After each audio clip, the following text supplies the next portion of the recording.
Rain poured down on the bustling streets of Manhattan, turning everything into a hazy painting under the neon lights. Ethan Caldwell, 45, sat quietly in his sleek black Bentley, his deep blue eyes fixed on his phone screen. Just a few hours earlier, he had closed a billion-dollar deal, pushing Caldwell Innovations, his tech empire, one step higher on the Forbes rankings. But as the car glided past the towering skyscrapers, Ethan felt an unnamed emptiness in his chest. Success, money, fame. He had it all, except peace. "Please slow down, Henry," Ethan suddenly spoke, his voice low but firm. His longtime driver, Henry, eased off the gas without a word, used to his boss's abrupt commands. Through the rain-blurred window, Ethan saw something that made his heart stall. Beneath the flickering light of a street lamp, a woman and 4 children were huddled together, trying to shield themselves with a torn umbrella. The woman's hood was pulled tight, but her slender frame and the way she clutched the children stirred something eerily familiar in Ethan. "Stop the car," he ordered, his voice trembling, though he didn't understand why. Henry obediently pulled over, and before the driver could open the door, Ethan had already stepped out, letting the rain soak his expensive Italian suit. The freezing water seeped through the fabric, but he didn't care. His polished leather shoes splashed through puddles, each step pulling him toward a memory he had long buried. As he approached, the woman looked up, and their eyes met. Time froze. It was Maya Thompson, the black woman with deep brown eyes he had once loved passionately 15 years ago. Her face was still beautiful, though now marked with the fine lines of hardship. But those eyes, resilient and wounded, hadn't changed, and they pierced his heart. "Maya," he breathed, his voice hoarse, nearly drowned by the rain. She pulled the 4 children closer, her chin lifting slightly in that defiant way he had once loved and feared. "Ethan Caldwell," she replied, her voice cold but laced with surprise.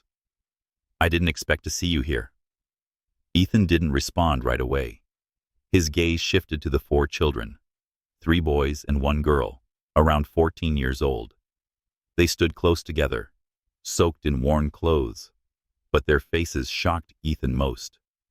All 4 had piercing blue eyes, light brown curls and sharp features, mirrors of his younger self. Standing protectively in front of Maya, the oldest boy looked at him with wary eyes, ready to defend if necessary. "Are they?" Ethan began, but the words caught in his throat. Maya stared straight into his eyes, her gaze like a blade. "Yes," she said, her tone unyielding. "But you lost the right to ask that long ago, Ethan." Her words struck like a blow to the chest. 15 years ago, Ethan had pushed Maya out of his life, handing her a fat check, thinking it was best for both of them. Back then, he was a young businessman building an empire, under pressure from his family and partners who believed loving a black woman like Maya would ruin everything. He had chosen safety, but now, standing before her and these 4 children, he realized the cost of that decision had been everything that mattered. "Mom, who is he?" the oldest boy asked, stepping forward to shield his mother. His voice was firm, but his eyes betrayed confusion. Maya placed a calming hand on his shoulder. "This is Ethan Caldwell," she said, pausing a moment before continuing. "Jordan, he's your father." All 4 children froze. The youngest girl gripped her mother's hand tightly, eyes wide. The other 2 boys exchanged glances, trying to process what they had just heard. "Father?" one of them muttered, skeptical. Ethan's head spun. 4 children. Quadruplets. His children. He had never known they existed, but just one look at their faces confirmed the truth. "What are you doing out here in the rain?" he asked, trying to steady his voice. Maya's expression hardened, pride flashing in her eyes. "We were evicted this morning," she said calmly but bitterly. "I lost my job at the restaurant last month, and with 4 growing kids, we're fine. We don't need your help." But Ethan could see they weren't fine. The children's clothes were thin, and their canvas bags held all they owned. Jordan tried to look strong, but his shoulders were trembling. The little girl, Zoe, as Maya had just called her, shivered, her lips tinged blue. Ethan felt a stab of pain in his chest, as though all the years he had missed were crashing down on him now. "Please," he said, his voice softer, almost pleading. "Let me help. Just for one night. At my home. There's room for all of you, just until you reach someone." Maya looked at him, her eyes flickering between doubt and exhaustion. Zoe tugged her mother's hand and whispered, "Mom, I'm cold." Ethan saw Maya's resolve begin to crack. She glanced at her children, then back at him, her chin still held high. She said, "One night, finally, until I can reach my sister in the morning." Ethan nodded and motioned for Henry to open the car door. Slowly, the children climbed in, sitting together on the wide back seat, stealing glances at him. Jordan spoke first, voice steady. "I'm Jordan. This is Caleb, Noah, and our sister Zoe." Ethan's throat tightened. "It's good to meet you," he said, his voice thick with emotion. The car rolled quietly toward the Upper East Side, cutting through the heavy rain. Ethan sat in the front, but his eyes never left the rearview mirror, where he saw 4 faces, 4 missing pieces of his life he had never known existed. The rain still fell, but inside Ethan, a greater storm was brewing, one of guilt, hope, and fierce determination. He would not lose them again. Ethan Caldwell's Upper East Side mansion emerged through the rain like a palace in the heart of Manhattan, with white marble columns and glass doors glowing with warm, golden light. The Bentley slid smoothly into the garage, and as the car door opened, Maya Thompson stepped out with her 4 children, Jordan, Caleb, Noah, and Zoe, her cautious eyes scanning the luxurious surroundings. They stood close together, clutching their soaked canvas bags as if afraid of being swallowed by this unfamiliar world. Ethan walked ahead, trying to appear composed, but each step felt heavy. Just hours ago, he had been a lonely billionaire. Now, he stood before 4 children he had never known existed. "Come in," Ethan said, opening the large wooden door to the main hall. Inside, the warm air and scent of polished wood stood in stark contrast to the cold rain outside. The marble floor sparkled beneath the crystal chandelier, and a spiral staircase led to the upper floor, where expensive, abstract paintings hung on the walls. Maya paused at the threshold, her gaze sweeping across the room, not with admiration, but wariness. She pulled Zoe close, trying to shield her from the overwhelming opulence. "Just one night," Maya reminded him firmly, locking eyes with Ethan. "Tomorrow morning I'll call my sister. We won't stay long." Ethan nodded, though he wanted to say more.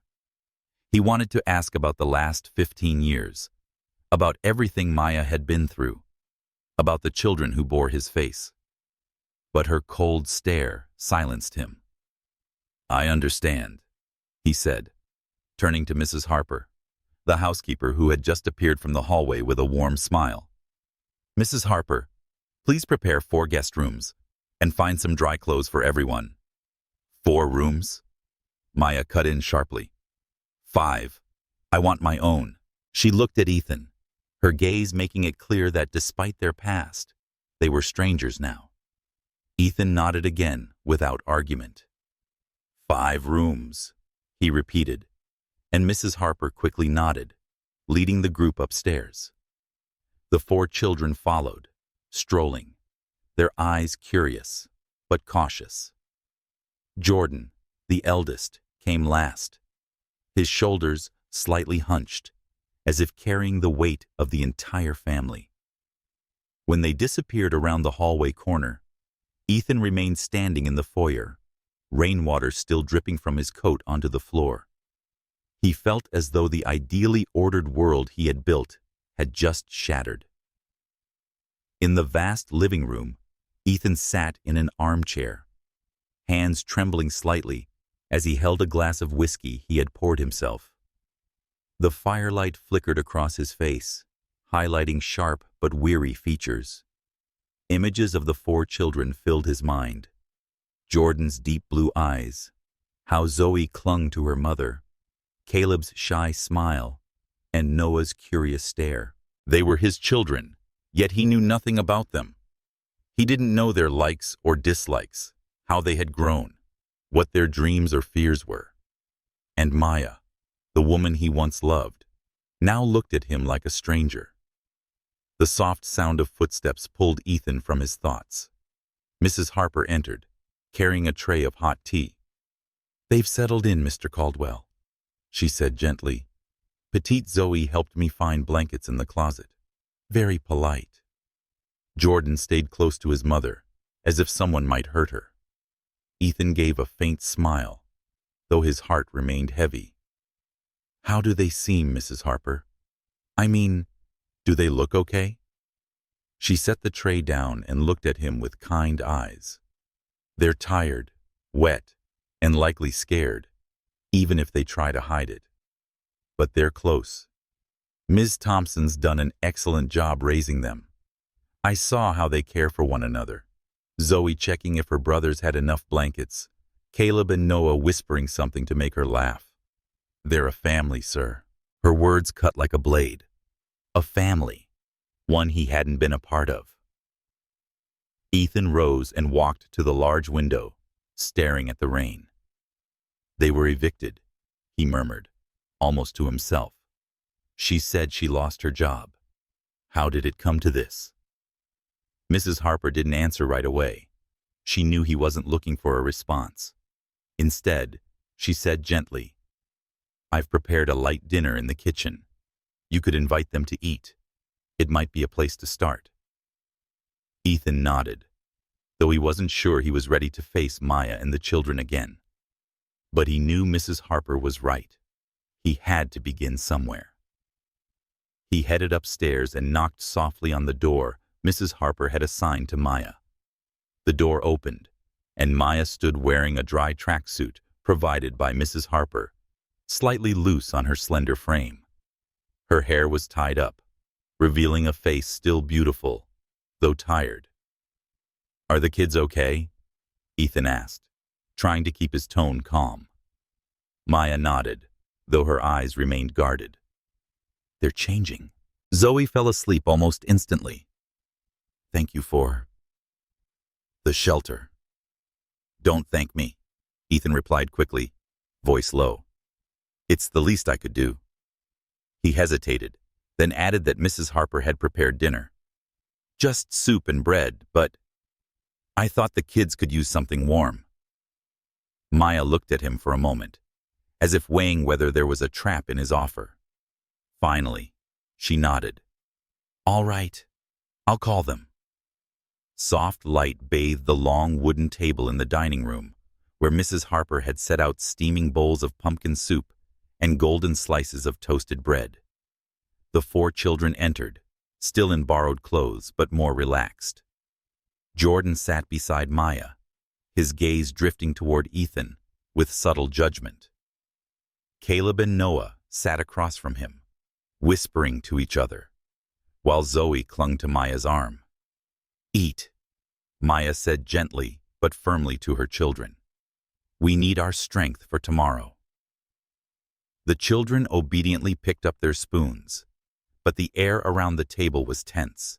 Ethan sat at the head, feeling like an outsider in his home. He wanted to speak, to break the silence, but didn't know where to begin. Finally, he tried. "Jordan, what do you like? I mean, What do you enjoy doing in your free time? Jordan paused, looking at him with an unreadable expression. I help Mom around the house, he said evenly, and take care of my siblings. There's not much time for likes. The comment carried a quiet accusation that left Ethan speechless. Maya put down her spoon and looked at Jordan.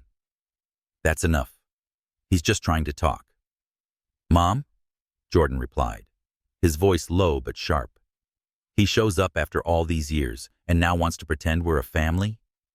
Jordan, Maya warned, her tone firm. She turned to Ethan, her eyes no longer cold but weary. He didn't mean to be rude. It's been a long day. Ethan nodded, swallowing the sting. I understand. I don't expect this to be easy. I want to help. Not just tonight. I want you to stay here until things settle. Maya sat up straighter, her eyes flashing. We don't need pity, Ethan. I've raised them for 15 years without you, and I'll keep doing it. It's not pity, Ethan said, his voice steady. It's my responsibility.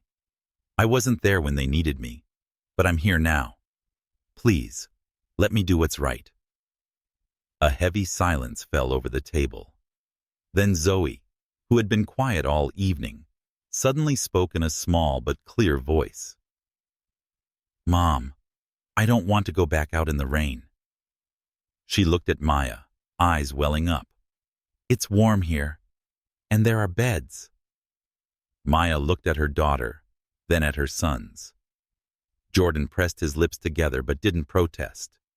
Caleb and Noah gave small nods. Finally, Maya sighed. All right, we'll stay, but only until I find somewhere else. And Ethan, don't think this changes anything between us. Ethan nodded, knowing it was all he could hope for.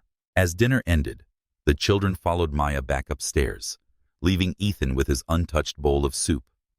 He watched them go, heart heavy.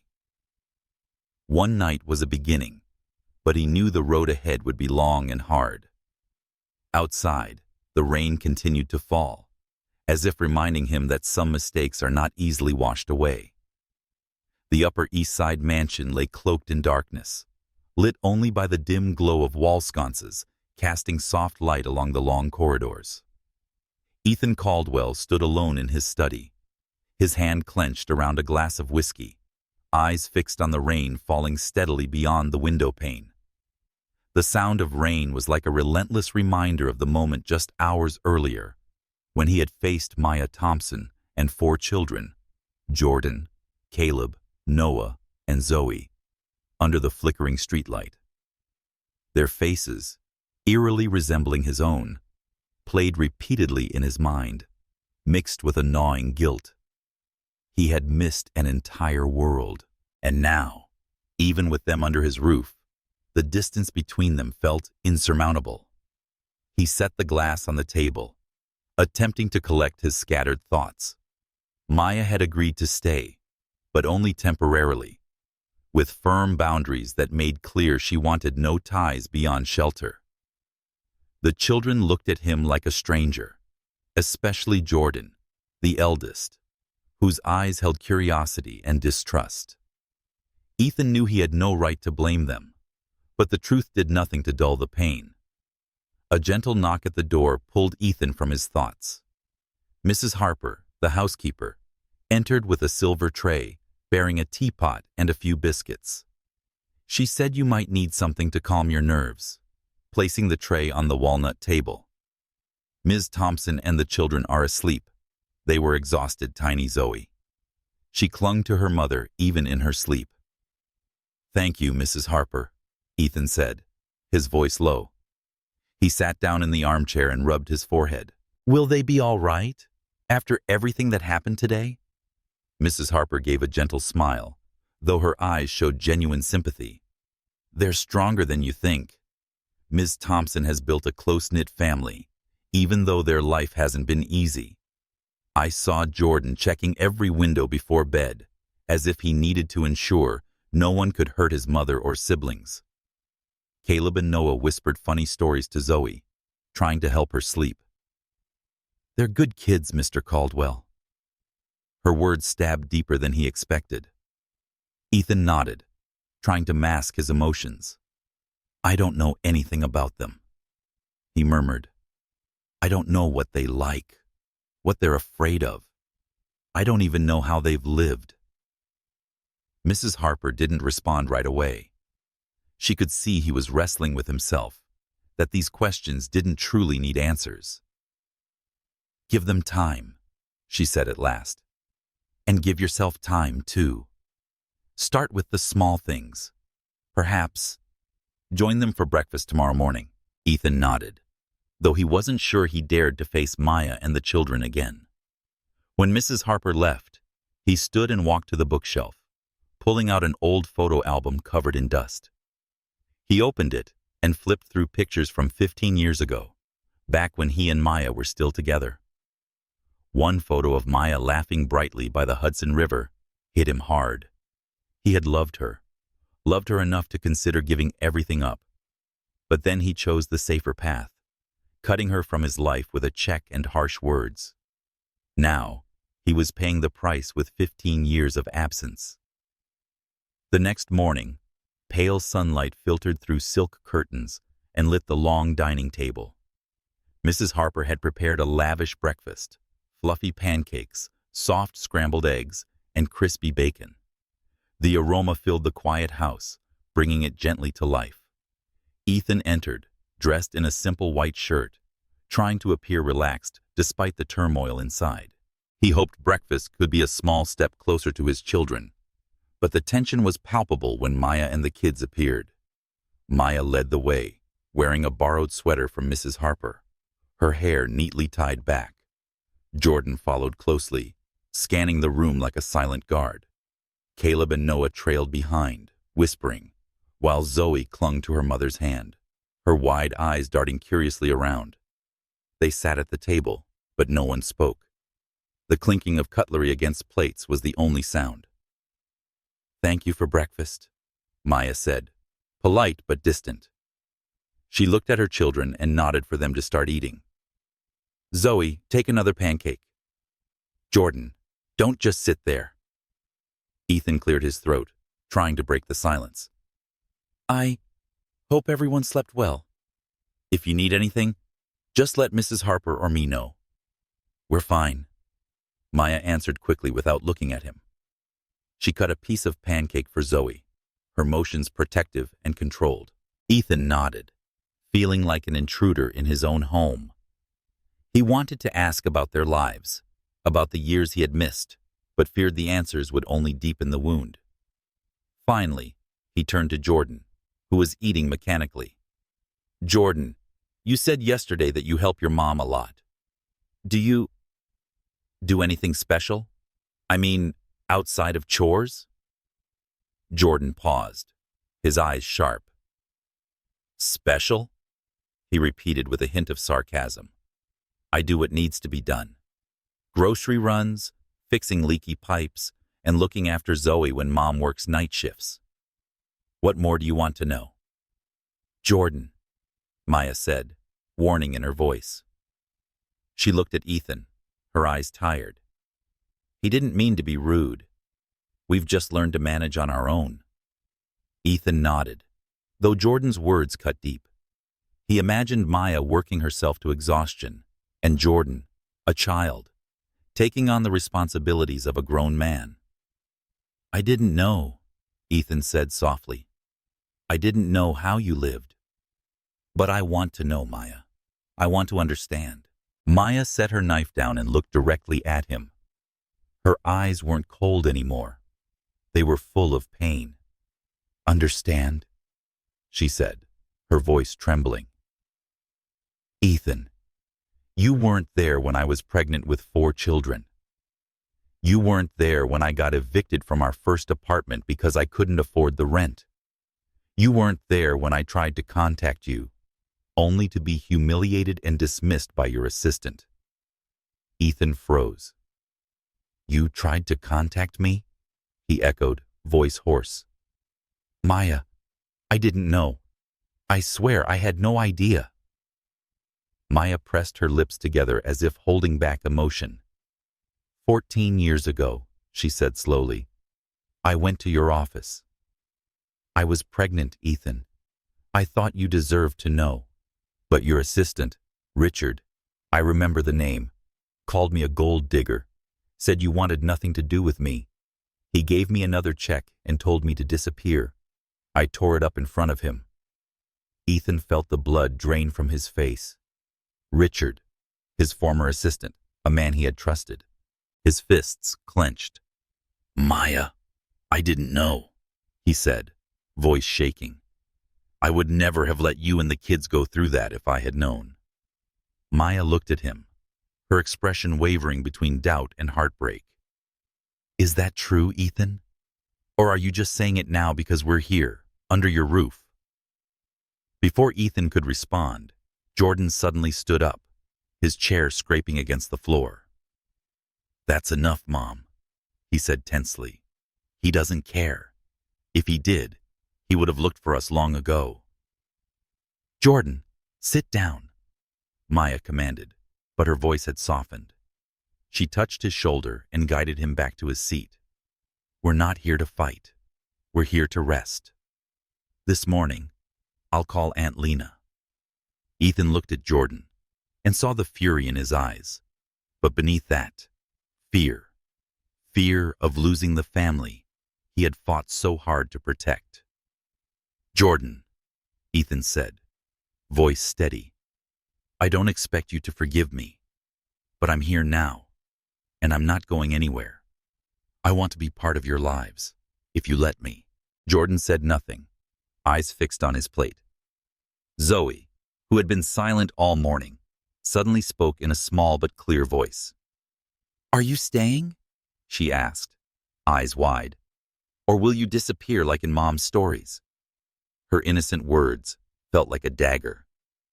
Ethan looked at her, then at Maya, and saw her eyes glistening with emotion. I'm staying, he said firmly. I promise. Maya said nothing, but her eyes showed she didn't believe in promises. She stood and gestured to the kids. If you're done, get ready. We need to call Aunt Lena. The children stood quietly and followed her out. Jordan was the last to leave, casting Ethan a look that said clearly, I'm not ready to forgive you. Ethan remained seated, his hand gripping the edge of the table. Maya's words about Richard echoed in his mind. He had to find out the truth, and if Richard had deliberately hidden Maya's message, he would make sure justice was served. But more importantly, he had to prove to Maya and the children that he wouldn't walk away this time. Outside, the rain had stopped, but within Ethan, a new storm was rising. The storm of redemption. Early sunlight filtered through the heavy silk curtains, casting soft patterns on the walnut floor of the Upper East Side mansion's dining room. The scent of freshly brewed coffee mingled with the aroma of toasted bread, creating a rare sense of warmth in Ethan Caldwell's typically quiet home. Mrs. Harper, the housekeeper, moved briskly as she set the table. Fluffy pancakes, fresh strawberries, and a pitcher of golden honey syrup gleamed under the chandelier. Ethan stood in the doorway, wearing a pale blue shirt and hands in his pockets, trying to hide his nerves. After the tense exchange that morning, he hoped lunch would be a chance to ease the tension with Maya Thompson and her 4 children, Jordan, Caleb, Noah, and Zoe. Light footsteps echoed from the staircase. Maya appeared first, still in the borrowed sweater from Mrs. Harper, her hair tied up, her face tired but resolute. Zoe clung to her mother's hand, her curious eyes scanning the room. Caleb and Noah followed, whispering and sharing fleeting smiles. Jordan came last, shoulders slightly hunched, eyes sweeping over Ethan like one assessing a potential threat. They sat silently, the only sound being the gentle clinking of silverware on plates. Thank you, Mrs. Harper, for the meal, Maya said, her tone polite but distant. She pushed the plate of strawberries toward Zoe, encouraging her. "Eat, sweetheart. You need energy to call Aunt Lena today." Zoe nodded and carefully picked up a strawberry, glancing at Ethan. Caleb and Noah began to eat, but Jordan remained still, arms crossed, eyes fixed on the table. Ethan cleared his throat, trying to break the silence. "I hope everyone's comfortable here. If you need anything, just let me or Mrs. Harper know." "We're fine," Maya replied evenly, not looking at him. She cut a piece of pancake for Zoe, and her movements were gentle but protective. "I called my sister Lena this morning, but she's going through a rough time. Her husband lost his job, and they can't take us in now." Her words struck Ethan like a blade. He pictured them, Maya and her 4 children, with nowhere else to go, while he lived in a mansion with more space than he could ever use. He swallowed hard, keeping his voice steady. "Then, stay here," he said sincerely, "until things settle. There's plenty of room, and I want to help." Maya paused, her expression flashing with suspicion. "Ethan, we don't need pity," she said sharply. "I've cared for my kids all these years, and I'll keep doing so. We're here because Zoe and the boys needed somewhere dry, not because I want to rely on you." "It's not pity," Ethan replied quickly, his voice firmer. "This is my responsibility, Maya. I wasn't there when the kids needed me, but I'm here now. I want them to have a safe place, not in the cold." The air turned tense. Jordan lifted his gaze, eyes cold. "Safe?" he repeated, his tone edged with sarcasm. "You think a big house makes up for everything? You don't know anything about us." "Jordan," Maya said, a warning in her voice. But when she looked at her son, her eyes softened. "That's enough. We're not here to argue." Ethan looked at Jordan and saw the anger and pain in his eyes. He knew the boy was protecting his mother, the family he had fought to keep safe. "You're right," Ethan said quietly. "I don't know anything about you, but I want to. I want to know you, and Caleb, Noah, Zoe, if you'll let me." Jordan didn't answer, lips pressed tightly as he turned away. Zoe, who had been quiet, suddenly spoke, her voice soft but clear. "Do you know how to make pancakes?" she asked, wide-eyed. "Mom taught me, but I always burn them." Her innocent question lightened the air. Mrs. Harper, standing nearby, smiled. "Sweetheart, I've got a special recipe," she said, stepping forward. "I can teach you. And Mr. Caldwell, too, though he's hopeless in the kitchen." Ethan chuckled, a breath of relief. "I'll give it a try, Zoe," he said, looking at the little girl. "But I'll warn you, I might burn down the whole kitchen." Zoe giggled, and even Caleb and Noah exchanged mischievous glances. Maya looked at her daughter, then at Ethan. Her gaze softened slightly, though it remained cautious. "We'll consider staying," she said at last. "But Ethan, I need to talk to you privately. Not now. After the kids finish eating." Ethan nodded, knowing the conversation wouldn't be easy. "Of course," he said, "whenever you're ready." Lunch continued in relative calm, punctuated by Zoe recounting how she once spilled pancake batter all over the kitchen, drawing laughter from Caleb and Noah. Jordan stayed quiet, but ate all his food, occasionally glancing at Ethan. When the meal ended, Maya led the children back to their rooms for rest, leaving Ethan and Mrs. Harper in the dining room. "They're wonderful children," Mrs. Harper said as she cleared the plates. "Zoe's sweet.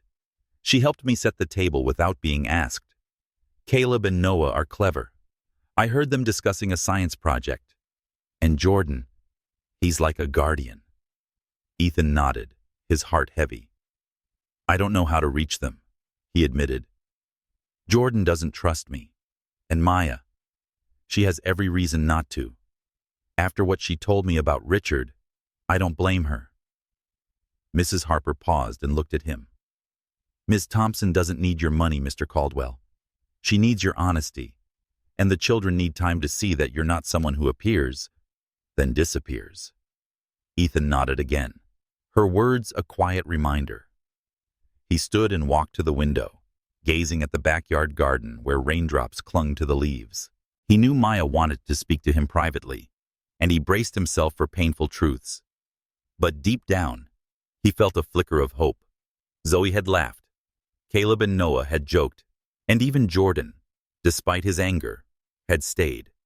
It was a beginning, however small.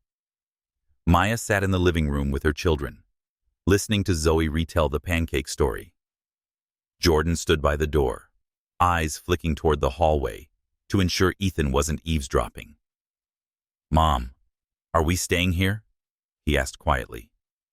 Maya looked at her son, then at the others. "Just for now," she said firmly. "We'll find a way. But right now, you need a safe place. And I promise, I won't let anyone hurt us." Zoe nodded, curling into her mother's side. Caleb and Noah exchanged glances, silently agreeing. Jordan pressed his lips together, but he didn't argue. He turned to the window, his thoughts spinning. Under this lavish roof, they were still strangers, but for the first time in months, they didn't have to worry about rain or cold. And though he didn't want to admit it, Ethan's honest eyes made him wonder if the man meant to make things right. In the study, Ethan held his phone, scrolling through contacts, searching for Olivia, his longtime assistant. He needed to know the truth about Richard, about what had happened 14 years ago. But just as he was about to call, he heard Maya's footsteps in the hall. She was ready to talk, and Ethan knew this conversation would shape everything that came next, not just for him, but for the family he had once lost. The late afternoon sun faded slowly, casting a golden hue over the backyard garden of the Upper East Side mansion, where rose bushes swayed gently in the breeze. Ethan Caldwell stood in his study, gripping the edge of his desk, his heart in turmoil as he heard Maya Thompson's footsteps approach from the hallway. After a tense lunch, she asked for a private conversation, and Ethan knew this was his chance to confront his past mistakes. But the truth he was about to hear might be heavier than he expected. He took a deep breath, trying to steady himself, and opened the door as Maya knocked softly. Maya stepped in, still wearing the borrowed sweater from Mrs. Harper, her hair tied back to reveal a face that was tired, but unwavering. She stood near the door, eyes cautious, as if determined to keep her distance. "The kids are resting," she said evenly. "Zoe and Noah are asleep. Caleb's reading, and Jordan won't take his eyes off me." Ethan nodded and gestured to the armchair across from his desk. "Please, sit, Maya. Whatever you want to say, I'm here to listen." He sat down, trying to appear calm, despite the rapid beating of his heart. Maya didn't sit immediately.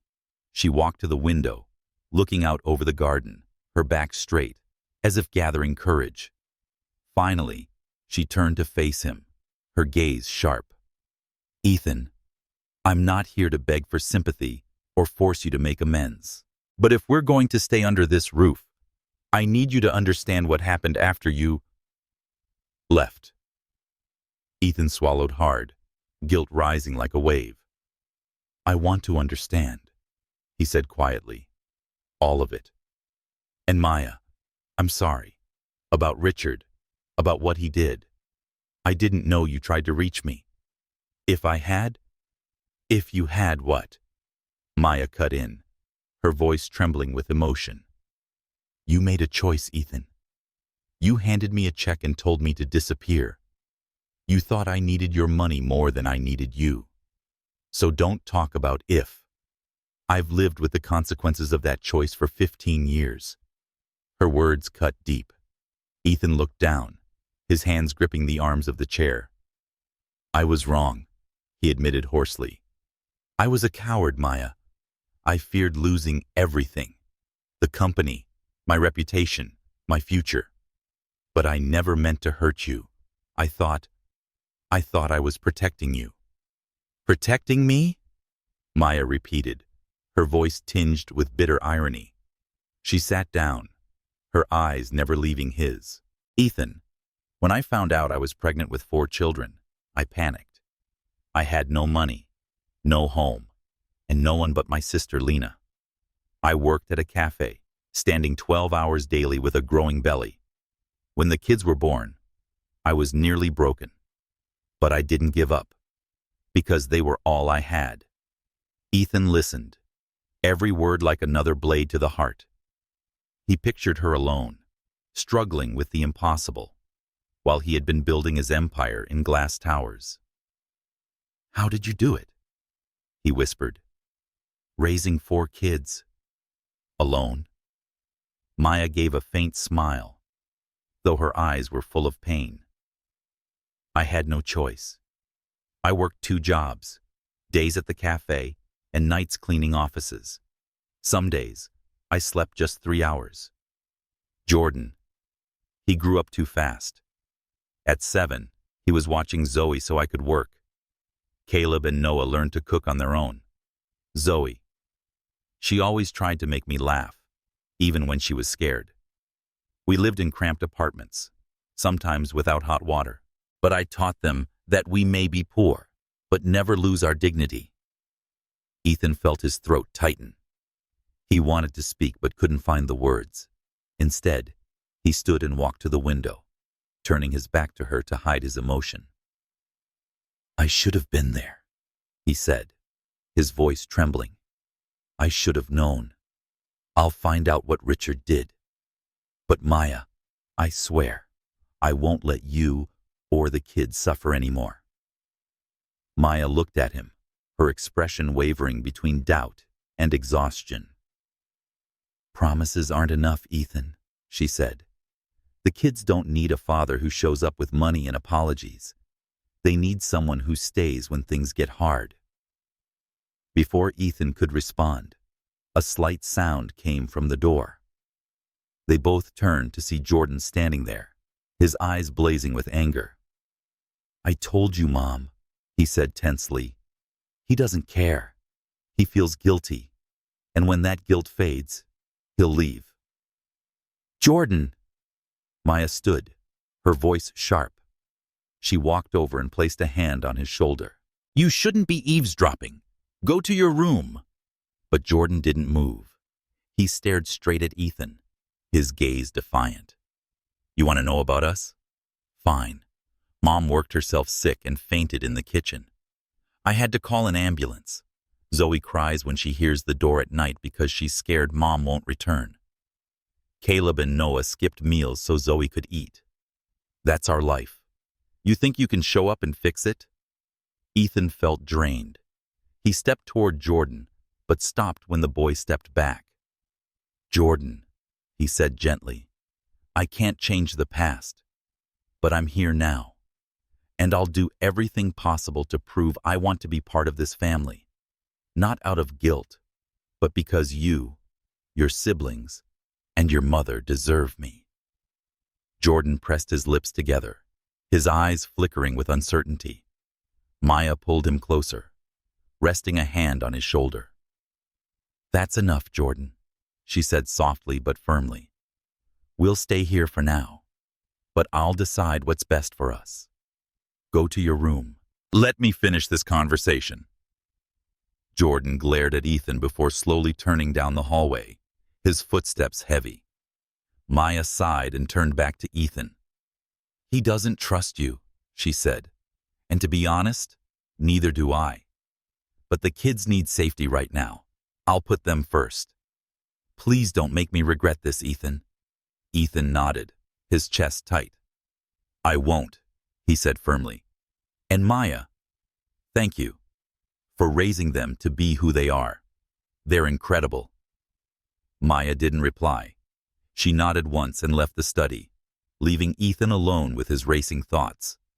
He sat down, hands trembling as he picked up his phone and texted his longtime assistant, Olivia. Find everything you can about Richard. I need to know what he did 14 years ago. He knew uncovering the truth about Richard was just the first step. The more challenging task would be earning the trust of Maya and the children, a challenge he could not afford to fail. Maya sat beside Zoe in the living room, telling her a story to lull her to sleep. Jordan lingered near the door, staring out into the hallway, his thoughts swirling. He didn't want to believe Ethan, but the man's promise echoed. Under this roof, they were safe, for now. But Jordan knew he had to stay on guard to protect his mother and siblings. Outside, the last light of day faded into dusk, a quiet reminder that their journey was far from over. Night fell over the Upper East Side mansion, cloaking the garden in a gentle violet hue. Inside, the crystal chandelier lit up the living room where Ethan Caldwell sat in an armchair, flipping through a stack of company documents. But his mind wasn't there. The conversation with Maya Thompson earlier that afternoon still haunted him. The years she had spent raising their 4 children, Jordan, Caleb, Noah, and Zoe, on her own while he lived in luxury. Jordan's accusations, that piercing look of distrust, only deepened Ethan's resolve to make amends. But before he could plan his next step, the doorbell rang, shattering the stillness.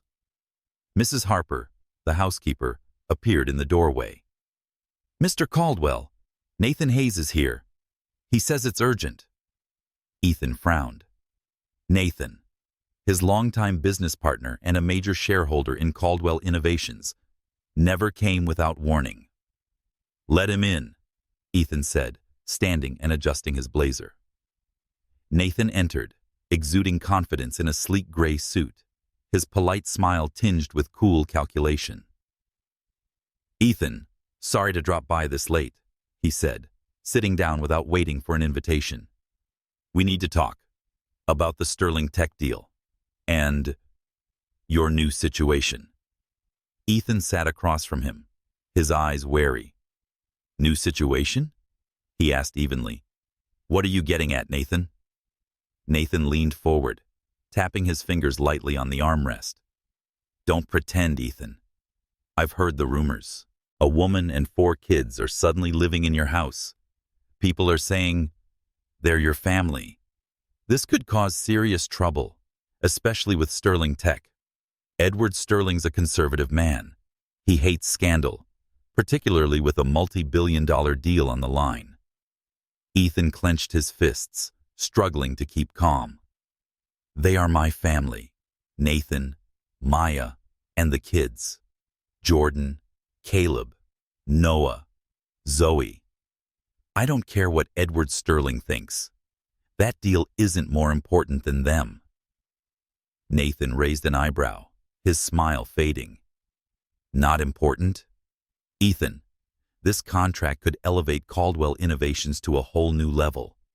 If Edward pulls out because of your complications, the shareholders will be furious. I don't have to remind you of your responsibility to the company, do I?" Before Ethan could respond, a quiet sound echoed from the hallway. Maya appeared, wearing her oversized sweater, eyes flashing as she caught wind of the conversation. "Personal complications?" she repeated coldly. She stepped into the room, standing tall. Her presence was not diminished by Nathan's tailored suit and practiced charm. "You're talking about my children, aren't you?" Nathan turned, briefly startled, but quickly regained his poise. "Ms. Thompson, I presume?" he said, rising and extending his hand. "Nathan Hayes, Ethan's partner. I meant no offense. This situation is delicate, and I'm concerned about the company's interests." Maya didn't take his hand. She folded her arms, eyes sharp. "The company's interests? Or yours?" "I don't care who you are, Mr. Hayes. My children are not a complication. They're family, and no one has the right to label them otherwise." Ethan stood and moved beside her, "Nathan, that's enough," he said, his voice firm. "Maya and the kids are here because this is their home. If Edward Sterling can't accept that, he can keep his deal. I won't let anyone insult my family." Nathan smiled thinly, his gaze icy. "Very noble, Ethan. But think carefully. This company isn't just yours. Shareholders, employees, thousands depend on you. If Ms. Thompson and her children are willing to move out, I can arrange a generous settlement, enough for them to live comfortably without creating more complications." The air turned suffocating. Maya laughed bitterly. "You think I'd sell my children?" she said, her voice trembling with fury. 15 years ago, Ethan handed me a check to disappear. I tore it up. And you think I'd take your money now? My children are not for sale, Mr. Hayes. Ethan took Maya's hand, his eyes burning. "Nathan, leave," he said, low and commanding. "And don't bring this up again. My family is not a transaction." Nathan rose, adjusting his blazer, his smile never fading. "I'm just trying to help, Ethan. But if this is your chosen path, don't blame me when the board questions your leadership." He turned and walked out, leaving behind a thick cloud of tension. Maya pulled her hand away, her eyes still fiery. "This is your world?" she asked quietly. "Men like him, thinking money solves everything. I don't want my kids growing up around that, Ethan." "Maya, I'm not him," Ethan replied, his voice urgent. "I know I failed you before, but I'm here now. For you, for the kids. I won't let Nathan, or anyone, hurt them." Maya's gaze wavered. "Words are easy, Ethan. But what if your company is threatened?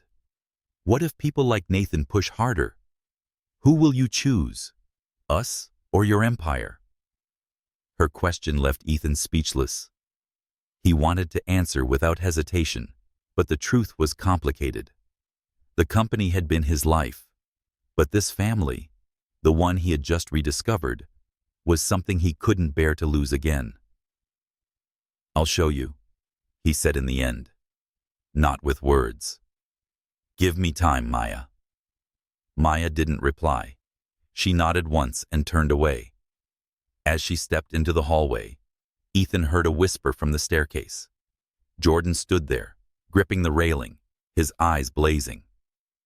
"I saw him," the boy said, voice low. "That man. He wanted to send us away, didn't he?" Ethan approached, but Jordan raised a hand to stop him. "Jordan, listen to me," Ethan said. "No one is sending you away. This is your home, and I will protect you." Jordan's jaw tightened, his eyes flickering with pain and suspicion. "Mom doesn't need more trouble," he said. "If you care, keep people like him away from us." He turned and ran up the stairs, leaving Ethan feeling helpless. Maya sank onto the sofa in the living room, her hands covering her face. She heard Jordan's footsteps, knowing he had seen everything. She stood and embraced him as he entered. "Don't worry," she whispered. "I'll protect us. I always will." Jordan nodded, but his eyes drifted toward the hallway where Ethan stood. Under this roof, they were safe, for now. But Nathan Hayes was a reminder that Ethan's world was filled with threats. In his study, Ethan picked up his phone and texted Olivia. "Check on Nathan Hayes. I need to know what he's planning." He knew the real battle was only beginning, and to keep his family, he would have to fight harder than ever before. Outside, the night was deep and silent. But inside the mansion, a fire of determination burned within Ethan. He would not let Nathan, or anyone, tear him away from Maya and the children again. Not this time. Morning sunlight filtered through the maple trees, casting shimmering patches of light on the stone path leading to Brentwood Academy, an elite private school in Manhattan.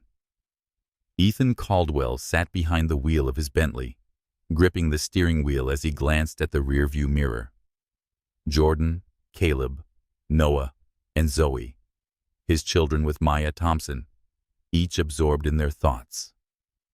Today was their first day at Brentwood, and Ethan had decided to give them a fresh start. But as he caught Zoe clutching her worn backpack and Jordan's tight-lipped, wary expression, he wondered if he was making the right choice. "Are you ready?" Ethan asked, trying to keep his voice upbeat. He had parked in front of the school gate, where students in sharp navy uniforms were streaming into a grand marble building. Noah, seated beside Caleb, shrugged. "I guess.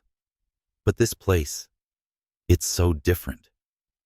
His eyes darted to the luxury cars and polished students who looked like they had stepped out of a fashion ad. Maya, sitting beside Ethan, turned to face the kids. "You'll be fine," she said firmly. "Be yourselves. Don't let anyone make you feel less. And if anything happens, you call me right away." Zoe nodded, but her grip on the backpack tightened. "Mom, what if they don't like me?" she asked softly, her voice full of anxiety. Maya smiled, placing a steady hand on her daughter's shoulder. "Zoe, you are amazing. If they can't see that, they're not worth your time." She glanced at Jordan, Caleb, and Noah. "You remember what we always say. We stay strong no matter where we are." Ethan watched Maya, heart heavy. He knew she was just as anxious as the kids, but she hid it behind the strength he had always admired. "I'll walk in with you," he said, opening his door. "And Maya, I'll stay nearby if anything comes up." Maya nodded, but her eyes made it clear she still didn't fully trust him. "Thanks," she said shortly, stepping out and leading the kids toward the school gates. Inside, Brentwood's halls sparkled with polished marble floors and glass display cases filled with trophies. The principal, Mrs. Langley, greeted them with a professional smile and escorted them to her office to finish the enrollment. She said, "We're pleased to welcome you," glancing at the children. "Brentwood is where talent thrives. I'm sure you'll fit in well." Jordan crossed his arms, scanning the room like he was sizing up a threat. Caleb and Noah exchanged glances, clearly unimpressed by the formalities. Zoe clung to Maya, her eyes flicking toward other students who stared curiously from outside the office. Once the paperwork was complete, Ethan and Maya let the kids go to class independently. But as they stepped out into the hallway, a group of students began whispering nearby. "That's Caldwell's kids, right?" a girl muttered, voice laced with sarcasm. "Look at their clothes, probably from the projects." Jordan turned, eyes flashing angrily, but Maya touched his shoulder. "Let it go," she whispered. "They're not worth it." Jordan clenched his jaw but nodded, leading his siblings down the corridor. Ethan overheard it too, fury rising in his chest. "I'm going to speak to Mrs. Langley," he said, voice low and tight. "This can't happen again." Maya shook her head. "Don't, Ethan. They need to learn how to face this on their own. If you step in, they'll be seen as weak." Her eyes locked with his, firm. "Let them handle it. They've done it all their lives." Ethan nodded, though every part of him wanted to do more. As they returned to the car, Maya turned to him. "I'm still not sure about this school. It's too foreign for them. They grew up in regular neighborhoods, not places full of trust fund kids." "I know," Ethan said, voice steady. "But Brentwood has excellent teachers and strong programs. I want them to have every opportunity. If it doesn't work out, we'll find somewhere else. I promise." Maya looked at him, unsure. "All right, but if they're unhappy, I'll take them out, no matter what you say." Back at the mansion, Ethan couldn't focus on work. He called Olivia, his assistant, for updates on the investigation into Richard, but his thoughts were with the kids. Unable to sit still, he returned home early, hoping to find some way to connect with them. In the living room, He found Caleb and Noah seated on the sofa with a sketchbook full of technical diagrams. "What's this?" Ethan asked, sitting beside them, trying to sound casual. Noah looked up, his eyes lighting up. "A science project. We want to build a solar-powered engine model, but our teacher said we'd need more advanced equipment." Ethan smiled, feeling the first flicker of connection. "I can help," he said. "My company has a lab. Want to check it out?" Caleb raised an eyebrow, intrigued. "Seriously? Do you have a 3D printer?" "Yep. And more than that," Ethan said, feeling lighter. "We could go this weekend, if your mom agrees." Before Noah could reply, Jordan walked in, backpack slung over his shoulder. "Where's Mom?" he asked tensely. "Zoe got into trouble at school. A bunch of girls made fun of her shoes. She cried all the way home." Ethan shot to his feet, his stomach churning. "Where is she?" he asked quickly. "In her room with Mom," Jordan answered, eyes burning. "I told her not to let it get to her, but she didn't listen." "You said this school was good, but it's hurting her." Ethan felt like he'd been punched. He ran upstairs and knocked on Maya's door. She opened it, looking drained. Behind her, Zoe clung to her side, eyes red and swollen. "I heard," Ethan said quietly. "Zoe, are you okay?" Zoe nodded, but her voice trembled. "They said I don't belong here. That I only got in because of you." Maya hugged her tightly, shooting Ethan a sharp look. "I told you, Ethan. This place isn't right for them. We don't need your best if it means our kids get hurt." Ethan knelt, looking Zoe in the eye. "Zoe, you belong here, and anywhere you want to be. Those kids are wrong. You're strong, and I'll talk to the principal to ensure this never happens again." Maya sighed. "I told you to let them handle things themselves. But maybe this time you're right. Do something, but don't make them feel small." Ethan nodded, more determined than ever. He stood and looked at Maya. "I'll fix this, Maya. Not just the school. Everything. I promise." In Zoe's heart, a flicker of hope sparked, but Jordan, standing in the hallway, still watched Ethan with suspicion. Under this roof, they were trying to build a new life, but old wounds lingered. And Ethan knew, if he wanted their trust, he'd have to fight for it daily. The Manhattan sky was gray that morning, thick clouds looming like an omen of the storm ahead. Inside the Upper East Side mansion, Ethan Caldwell sat at the breakfast table, his eyes fixed on his phone as notification after notification flashed across the screen. An email from Olivia, his assistant, appeared with the subject line, "Urgent, press." Ethan's heart pounded as he opened it. The first line made his blood cold. Billionaire Ethan Caldwell's secret family exposed. Attached was a story from the Manhattan Times, featuring a blurry image of Maya Thompson and her 4 children, Jordan, Caleb, Noah, and Zoe, standing under a street lamp the night they reunited. The subtitle dripped with cruelty. "Single mother and 4 kids. A gold-digging scheme." Ethan gripped the phone tightly, fury rising in his chest. Only one man could be ruthless enough to leak this. Nathan Hayes. Their confrontation the night before, when Nathan offered money to make Maya and the children disappear, still burned in Ethan's memory. He stood abruptly, ready to call Olivia, when hurried footsteps echoed down the stairs. Maya entered, face taut, phone in hand. "Ethan, what is this?" she demanded, voice trembling with anger. She held up her screen, showing the same article. "They're calling me a gold digger. They photographed our kids, Ethan. Who did this?" Before Ethan could answer, Jordan rushed in, eyes blazing. "I know already," he said tensely. "Zoe saw the article at school. Kids were laughing at her. I had to bring her home. Zoe appeared behind him, eyes red, clinging to Caleb and Noah. Both boys looked worried, but tried to stay composed. Ethan knelt beside Zoe, heart aching. "Zoe, are you okay?" he asked gently. "I'm so sorry, but I'll fix this." Zoe shook her head, her voice trembling. "They said, I'm not your daughter. That Mom wants your money.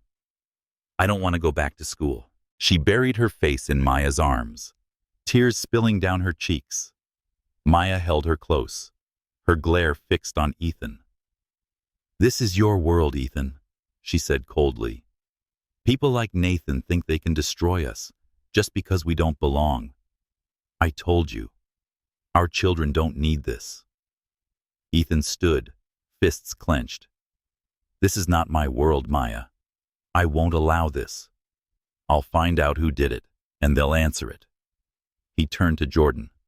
"Take Zoe upstairs. Your mom and I will handle this." Jordan pressed his lips into a line, suspicion still in his eyes, but he nodded and led the kids away. Maya watched them go before turning back to Ethan. "How exactly will you handle it? Your money won't stop the press, and I don't want our kids dragged into this any more than they already are." Ethan took a deep breath, fighting to keep his temper in check. "I'll call a press conference and sue if I have to. But first, I need proof that Nathan is behind it. Olivia's investigating. Maya, I promise, I will protect the kids." Maya let out a bitter laugh. "Protect them? Ethan, you don't understand. I've taught them how to face insults and contempt since they were small. We've survived without you. But now, because of you, the world is watching us, calling us liars and thieves." Her words hit like a punch. Ethan stepped closer, voice low and steady. "Maya, I know I can't erase the past, but I'm here now, and I won't let anyone hurt you or the kids. Let me make this right." She looked at him, eyes wavering. She wanted to believe, but years of doing it alone had built walls around her trust. "Fine," she said at last, "but not because I trust you, because the kids need me to be strong. And Ethan, if you break this promise, we're gone for good." Ethan nodded, his chest heavy. He picked up his phone and called Olivia. "Track the leak," he said firmly. "I want to know exactly who's behind this, and whether Nathan's involved."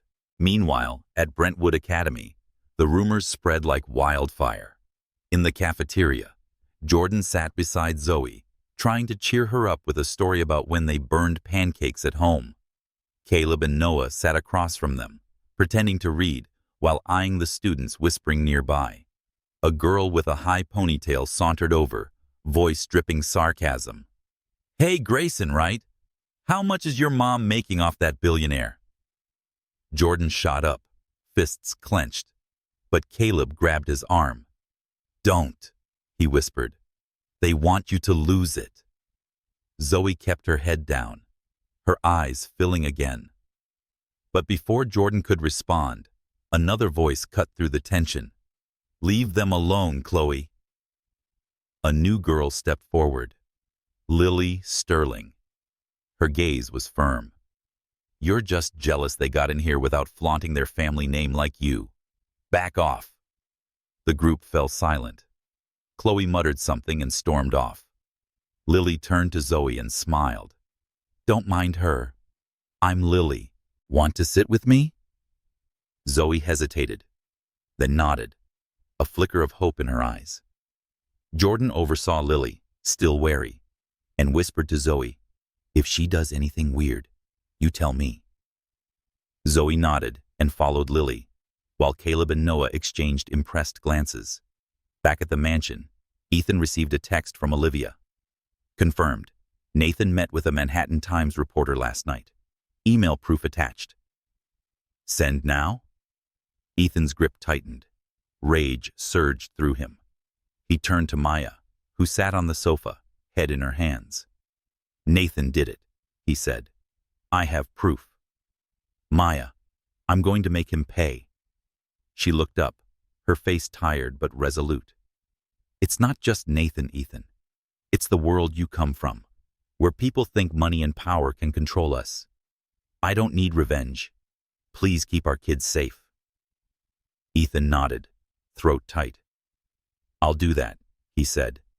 "And Maya, I know you don't believe me yet, but I'll prove it. Not with words, with action." Maya didn't reply. She stood, heading upstairs to check on the kids. Ethan remained seated, staring out the window where storm clouds still hung heavy. The media firestorm had only begun, and he knew Nathan wouldn't stop here. But this time, he would not let his family be destroyed. He messaged Olivia. "Schedule the press conference. I'm telling the truth." Maya cradled her daughter upstairs in Zoe's room, listening as she quietly described Lily's kindness. Jordan stood by the door, still wary. But a flicker of hope crossed his face as Zoe giggled faintly. Under this roof, they were facing a cruel world. But Maya's quiet strength and Ethan's newfound resolve were the lights guiding them forward, even as the road ahead darkened. Rain fell lightly outside the Upper East Side mansion, casting a foggy veil over the garden. In the living room, Ethan Caldwell sat on the sofa, scrolling through an email from Olivia, confirming that Nathan Hayes had indeed met with a reporter from the Manhattan Times to leak the story about Maya Thompson and the 4 children, Jordan, Caleb, Noah, and Zoe. His anger surged, but the image of Zoe crying over the cruel gossip at school deepened his resolve. Maya sat across from him, eyes tired but unwavering, her hand clenched around a phone displaying the toxic headline. Suddenly, the doorbell rang, cutting through the tension like a blade. Mrs. Harper, the housekeeper, appeared at the doorway. "Mr. Caldwell, Mrs. Abigail Sterling is here. She says it's urgent and wishes to speak with you and Ms. Thompson." Ethan frowned. Abigail, the wife of Edward Sterling, one of his more conservative business partners, was someone he rarely interacted with. "Let her in," he said, glancing at Maya with a questioning look. Abigail entered, elegant in a long wool coat, but her eyes betrayed concern. "Ethan," Ms. Thompson began, her voice low, "I apologize for arriving unannounced. I need to talk to you about Nathan and about Edward." Maya folded her arms, wary. "Mrs. Sterling, if this is another suggestion for us to disappear quietly, you're wasting your time," she said firmly. Abigail shook her head and sat down. "No, Ms. Thompson, I'm here because I know the truth, and I regret not speaking up sooner." She took a breath and turned to Ethan. 15 years ago, when you and Maya were still together, Edward knew. He disapproved of the relationship. He threatened to ruin your company if you didn't break it off. I knew, but I stayed silent because I was afraid of Edward. I'm sorry." Ethan's pulse pounded in his ears. He gripped the armrest, his voice hoarse. "Edward forced me? He's the reason I pushed Maya away?" He turned to Maya, pain in his eyes. "Maya, I thought I was protecting you and our future, but I was wrong." Maya looked at Abigail, her expression torn between anger and grief. "You knew, and you said nothing?" she asked, her voice trembling. "Do you know what I went through raising 4 children alone? No home, no money, just me and them?" Abigail lowered her head, her eyes glistening. "I know apologies aren't enough, but I'm here to make things right. Nathan and Edward unite to bring Ethan down, using this family as ammunition. They think this scandal will make the board question his leadership." Ethan stood, pacing, struggling to contain his fury. What do they want? My company? Or just revenge? Abigail sighed. Both. Edward never forgave you for rejecting our daughter Lily as a potential match. Nathan resents your success, They want control over Caldwell Innovations and see your family as a weakness. Maya let out a bitter laugh. Weakness? My children are my strength. They don't understand that, and I won't let them be hurt. Before Ethan could respond, footsteps echoed on the stairs. Jordan appeared, eyes sharp. I heard everything, he said tensely. They want us gone, don't they? Because we don't belong in his world? He pointed at Ethan, his voice laced with defiance. Ethan stepped forward, voice steady. Jordan, no one is sending you away. I won't let that happen. You are my family. I will fight for you. Jordan's jaw clenched, his gaze flickering.